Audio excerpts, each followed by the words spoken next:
From the outside, Mr. Khan, it looks as though ایسا لگ رہا ہے کہ قانون کا شکنجہ آپ کے گرد تنگ کیا جا رہا ہے. کیا واقعی ایسا ہی ہے؟ Does it feel that way to you? Yes, Stephen, it's been like that for a while. جی ہاں اسٹیفن، جب سے مجھے اقتدار سے ہٹایا گیا تقریباً 14 سے 15 ماہ پہلے تو اسٹیبلشمنٹ سمجھتی تھی کہ پارٹی ختم ہو جائے گی، اور عموماً ایسا ہوتا بھی ہے کہ جب آپ اقتدار میں نہیں رہتے تو آپ کی مقبولیت کم ہو جاتی ہے. لیکن اس کے بالکل برعکس پارٹی کی مقبولیت پہلے سے بھی زیادہ بڑھ گئی، اور یہ پاکستان میں بہت غیر معمولی بات تھی. جب ضمنی انتخابات ہوئے تو میری جماعت نے 37 میں سے 30 ضمنی انتخابات میں کامیابی حاصل کی، باوجود اس کے کہ اسٹیبلشمنٹ حکومت میں موجود جماعتوں کی پشت پناہی کر رہی تھی.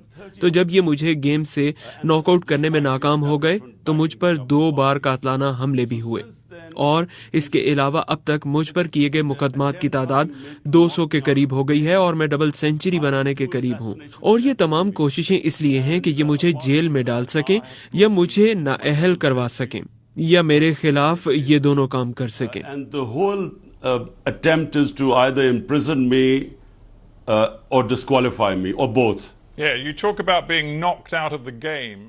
آپ گیم سے باہر کیے جانے کی بات کر رہے ہیں، اور آپ کے خلاف تقریباً 200 کیسز ہیں، جن میں سے ایک آفیشل گفٹس کے غلط استعمال، اس کے علاوہ توہین الیکشن کمیشن کا کیس، اس کے علاوہ بغاوت، بلاسفیمی، اور یہاں تک کہ ایک قتل کا مقدمے میں بھی آپ نامزد ہیں. But then there are others which include, as I understand it, sedition, blasphemy, and one case which even alleges you were involved. تو یہ بہت پیچیدہ اور مشکل صورتحال ہے، اور اگر دیکھا جائے تو آپ کے پاس تو کسی اور چیز کا وقت بھی نہیں. You don't have time for anything else. Well, you forgot to mention there are about 60 or 70. آپ یہ بتانا بھول گئے کہ میرے اوپر تقریباً 60 سے 70 دہشت گردی کے مقدمات بھی ہیں. میرا تمام وقت ایک عدالت سے دوسری عدالت کے چکر کاٹنے میں گزر جاتا ہے. 2 مہینے کے دوران میں نے 335 عدالتی پیشیاں بھگتی ہیں، اور میری قانونی ٹیم بھی ایک کے بعد ایک کیس میں میرے دفاع میں مصروف رہتی ہیں.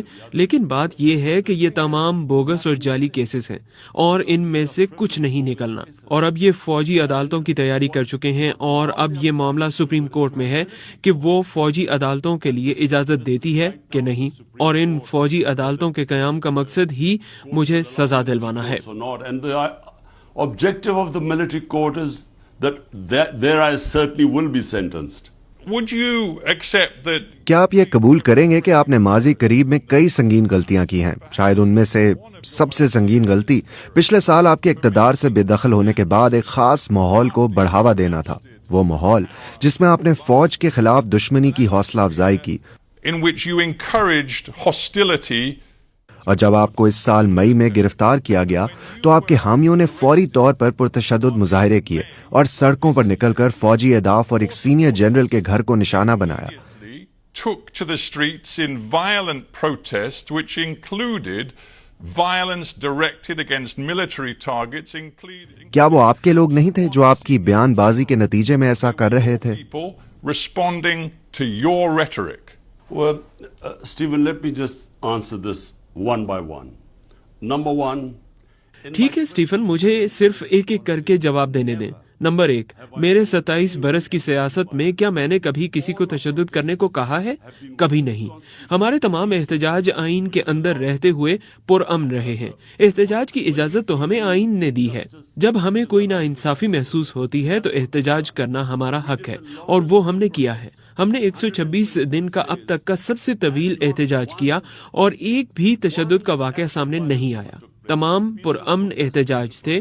ہم احتجاج کرتے تھے اور واپس چلے جاتے تھے. تو یہی بات ہے جو عدالتوں کے 2 فیصلوں نے اب بھی ثابت کی ہے کہ ہم اس میں ملوث نہیں تھے. ہم سمجھتے ہیں کہ ان پرتشدد کارروائیوں کی آزادانہ تحقیقات ہونی چاہیے ان 4 مقامات پر جہاں پر آگ لگانے کے واقعات ہوئے. None of us were involved in any of violence. We believe that there should be independent investigation into the 4 places where the violence took place. But hang And on, instead did they you put- not think for a moment, knowing क्या आपने एक लम्हे के लिए भी ये नहीं सोचा कि आपने इस तमाम अरसे में गैर जिम्मेदारी का मुजाहरा किया और इस दौरान फौज पर कठपुतली हुकूमत को लाने, हुकूमत को गिराने, बगावत का आगाज करने, पाकिस्तान पर कब्जा करने और जमहूरियत को मुकम्मल तौर पर कमजोर करने के इल्जामात आयद किए? क्या आपको ये नहीं लगता कि इन सब से मुश्किलात पैदा हुई? undermining its democracy, did you not for a moment think that that might lead to trouble? So, Stephen, what you're saying is that I should not tell what was the truth? तो Stephen, आप जो कह रहे हैं वो ये है कि मुझे ये नहीं बताना चाहिए था कि सच क्या था। सब जानते हैं कि पाकिस्तान में क्या हुआ। मौजूदा वजीर दिफा जो उस वक्त ऑपोजिशन में थे ने कहा था कि 2020 में जब मेरी हुकूमत को सिर्फ 6 माह हुए थे, उस वक्त के आर्मी चीफ ने उन्हें दो टोक अल्फाज में कहा था कि वो मेरी हुकूमत से जान छुड़ाना चाहते हैं और ये कोविड-19 के बायस 2 साल तक नहीं हो सका था और यही वजह थी कि वो उस वक्त हमारी हुकूमत नहीं हटा सके और ये बात मौजूदा वजीर दिफा ने की है। 19, which is why he held back. That's the only reason he didn't remove our government. Now this is मुल्क में किसी को भी शक नहीं है कि साबिक आर्मी चीफ ने मेरी हुकूमत हटाई, बल्कि वजीर दिफा ने तो बढ़ चढ़ कर ये भी कहा कि उन्हें ये कहा गया था कि इमरान खान पाकिस्तान के लिए खतरा है, इसलिए हटा दिया गया। यही सच है। he thought Imran Khan was dangerous for Pakistan. That's why he removed me. So this is just a fact. Well, no one. I talked about karma. Yeah, I talked about karma before. The truth is, you rode. मैंने पहले कारमा के बारे में बात की थी। सच तो यह है कि आप फौजी हिमायत का सहारा लेकर इक्तदार में आए। 2018 के इंतखाब में आपने इस टाइगर पर खुद सवारी की थी। उस वक्त आप फौज के करीब थे।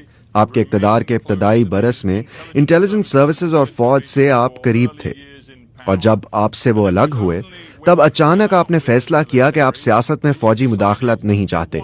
ये तो खुली मुनाफकत है। Military meddling in politics. Again, it's hypocrisy. फौज के एक तर्जुमान ने कहा था कि इमरान खान सबसे बड़े मुनाफिक हैं। The biggest hypocrite. My party. मेरी पार्टी ने सिफर से अपना आगाज किया था और 22 साल मैंने अपनी पार्टी को बनाया और फिर अगर 2018 में फौज हमें लाई होती तो अब जब एस्टेब्लिशमेंट खुल्लम खुल्ला हमारे खिलाफ है और हमें खत्म करने की कोशिश कर रही है तो हुकूमत से बाहर होने के बावजूद हमने 37 में से 30 ज़िमनी इंतखाबात कैसे जीत लिए? ये कैसे हुआ? क्योंकि एस्टेब्लिशमेंट के लिए तो सब जानते हैं कि ये मौजूदा हुकूमत के साथ खड़ी है। तो किस तरह हम तमाम ज़िमनी इंतखाबात में क्लीन स्वीप कर गए?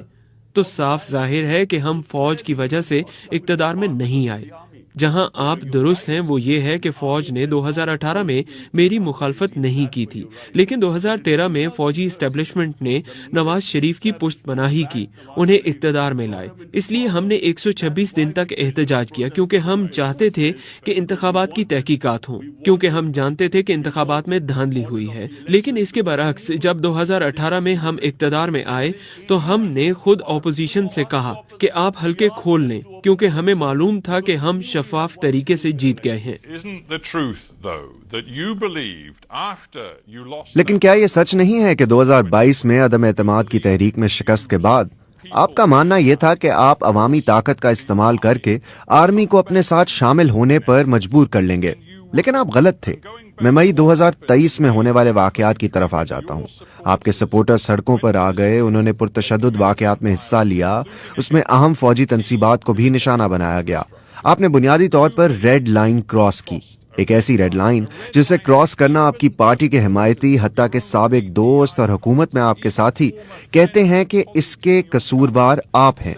ये आपकी जिम्मेदारी है। It's your responsibility to quote your former defense. आपके साबिक वजीर दिफा परवेज खटक ने कहा कि मेरी नई जमात के तमाम सियासी नुमाइंदे इमरान खान को 9 मई को होने वाले सानेहात का जिम्मेदार ठहराते हैं। Khan responsible. उन्होंने कहा कि इमरान खान रियासत मुखालिफ एजेंडे को अवाम ने और उनकी पार्टी के साबिक रहनुमाओं ने रद्द किया है। Has been rejected by the masses and his own party's former leadership. Now, Stephen, let me answer this question because it's very important. Stephen, मुझे इस सवाल का जवाब देने दें क्योंकि ये बहुत अहम है। 9 मई को क्या हुआ? 9 मई को मैं इस्लामाबाद हाई कोर्ट के अहाते में बैठा हुआ था। मैं मुतअद्दिद मुकदमात में जमानत पर था। मेरे ऊपर कोई केस नहीं था। मुझ पर पुलिस ने नहीं, कमांडोज ने हमला किया। इसके मनाजिर पूरी दुनिया में फैल गए। मुझ पर हमला हुआ और मेरे सिक्योरिटी गार्ड्स के साथ मारपीट हुई और मुझे वहां से अगवा कर लिया गया था, जिसे सुप्रीम कोर्ट ने गैर कानूनी और गैर आईनी करार दिया। तो आपका क्या ख्याल है कि मेरे सपोर्टर्स क्या करते? जब उन्होंने देखा कि मुझे कमांडोज उठाकर ले जा रहे हैं, क्या इस पर कोई एहतजाज नहीं होना था? याद करें, जब मुझे गोली लगी थी और मेरे 12 दीगर साथी जख्मी हुए थे और एक शख्स हलाक हुआ था, उसके बावजूद जलाओ घेराव नहीं हुआ था। पुरअमन मुजाहरे हुए थे। वो एहतजाजी मुजाहरे थे, लेकिन जलाओ गहराव के बगैर। अब ये एक बड़ा सवाल है कि जब वो देखते हैं कि पाकिस्तान की सबसे बड़ी पार्टी का रहनुमा अगवा हो गया है, तो उसका रद्द-ए-अमल आना था। अब बात ये है कि क्या हम वाकई जलाओ गहराव में मुलव्विस थे? जलाओ घेराव सिर्फ 4 इमारतों में हुआ। उन्होंने हमारे 10,000 कारकुनों को जेल में डाल दिया। स्टीफन, आपको ये सुनना चाहिए, ये बहुत अहम है। ये सब प्री प्लान था। पुलिस मुझे उठा सकती थी। उन्हें कमांडोज की क्या जरूरत थी कि वो मुझे उठाते और सबको मारते क्योंकि वो रद्द-ए-अमल चाहते थे? लेकिन रद्द-ए-अमल हमेशा की तरह पुरअमन ही था। Stephen, you've got to listen to this. This is very important. This was all pre-planned. The way the police could have picked me up. Why did they need commandos to pick me up and beat everyone up? Because they wanted a reaction.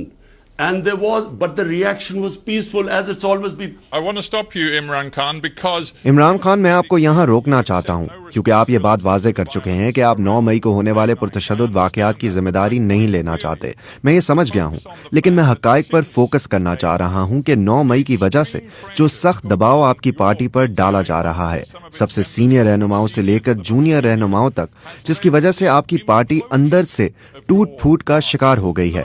आपके सबसे senior साबिक साथी फवाद चौधरी, परवेज खटक, जहांगीर तरीन, इन सब ने party छोड़ दी है। कुछ ने नई सियासी जमातें बना ली हैं। आपकी जमात का जैसे अब वजूद ही नहीं रहा। was, frankly, no longer exists. If my party doesn't exist, why don't they announce elections? अगर मेरी पार्टी का वजूद नहीं है तो वो इलेक्शंस का ऐलान क्यों नहीं करते? वो इंतखाबात से क्यों भाग रहे हैं, जो आइन के मुताबिक है और सुप्रीम कोर्ट ने इसका हुक्म भी दिया था? पाकिस्तान का 60% हिस्सा पंजाब है। वो वहाँ के इलेक्शन से भाग गए। अब ये अक्टूबर में होने वाले इंतखाबात से भी भाग रहे हैं। अगर मेरी जमात खत्म हो गई है तो उनको घबराना नहीं चाहिए। मसला ये है कि जमात कायम है। उन्होंने हर किस्म के हरबे इस्तेमाल कर लिए हैं। उन्होंने 10,000 लोगों को जेल में डाल दिया है, जिनमें खवातीन भी शामिल हैं। ये इससे पहले कभी नहीं हुआ। और इससे भी बदतर बात यह है कि उन्होंने लोगों पर जेरे हिरासत टॉर्चर किया है। इस मुल्क की तारीख में ऐसा कभी नहीं हुआ। तो दबाव में आकर कुछ लोग छोड़ गए हैं, लेकिन अक्सरियत लोग छुपे हुए हैं। मेरी सारी सीनियर लीडरशिप जिनकी गिरफ्तारी नहीं हुई, उनमें से कुछ छोड़ गए हैं, लेकिन बाकी छुपे हुए हैं। मेरे कारकुन छुपे हुए हैं और चंद लोग और छुपे नहीं हुए, लेकिन हम अपने घरों में तकरीबन नजरबंद Only हैं। one with 1 or 2 other guys who are not in hiding, but we are more or less house arrested. But that's the point. That's the point. I mean, Hang on. यही नुक्ता है। हमारे पास ज्यादा वक्त नहीं है। फवाद चौधरी जो इस शो पर आ चुके हैं और जो आपके बहुत वफादार थे, लेकिन अब उन्होंने सियासत छोड़ दी है, वो कह रहे हैं कि आपके साथ वो मजीद काम नहीं कर सकते। उन्होंने गुज़िश्ता बयान में कहा कि आपको मेन स्ट्रीम सियासतदानों के साथ राब्ते बहाल करने का तरीका ढूंढना पड़ेगा। उन्होंने नवाज शरीफ का जिक्र भी किया। उन्होंने कहा कि मुल्क बहरान के करीब है और अब ये आपकी जिम्मेदारी है कि आप अपने मफादात को एक तरफ रखते हुए नवाज शरीफ और दूसरों से राब्ते करें। क्या आप ऐसा करने के लिए तैयार हैं? And others. Are you prepared to do that? The fact that the country is on the brink of a major disaster. ये हकीकत है कि मुल्क एक बड़े बहरान के करीब है। हम वाकई तारीख दौर की जानिब बढ़ रहे हैं, क्योंकि बुनियादी तौर पर इस वक्त पाकिस्तान में गैर एलानिया मार्शल लॉ लगा हुआ है। गुज़श्ता 20 बरस में मुल्क जमहूरी निज़ाम की तरफ चलने लगा था, लेकिन एकदम से ऐसा नहीं रहा। कोई ऐसा मीडिया नहीं जो आज़ाद हो, और वो अदलिया को अपने काबू में लाने की कोशिश कर रहे हैं। तो हम तारीख दौर की जानिब जा रहे हैं। लेकिन इसका हल क्या है? क्या हल ये है कि इन लोगों से हाथ मिला लिया जाए जिन्होंने इस मुल्क को 30 बरस तक लूटा? मैं सियासत में इसलिए नहीं आया था क्योंकि 2 खानदानों ने हमारे मुल्क को माशी तौर पर बर्बाद किया था। میں اس لیے آیا تھا کیونکہ میں طاقتور لوگوں کو قانون کے گھیرے میں لانا چاہتا تھا. اسی وجہ سے میری پارٹی کا نام تحریک انصاف ہے. اور کیا اب مجھے ان لوگوں کے ساتھ شامل ہو جانا چاہیے جو اس ملک میں قانون کی حکمرانی کو تباہ کرنے کے ذمہ دار ہیں؟ کیوں؟ تاکہ مجھے اقتدار ملے؟ اس سے بہتر ہے کہ میں اپوزیشن میں ہی رہوں. What for? To come into power? I'd rather not come into power.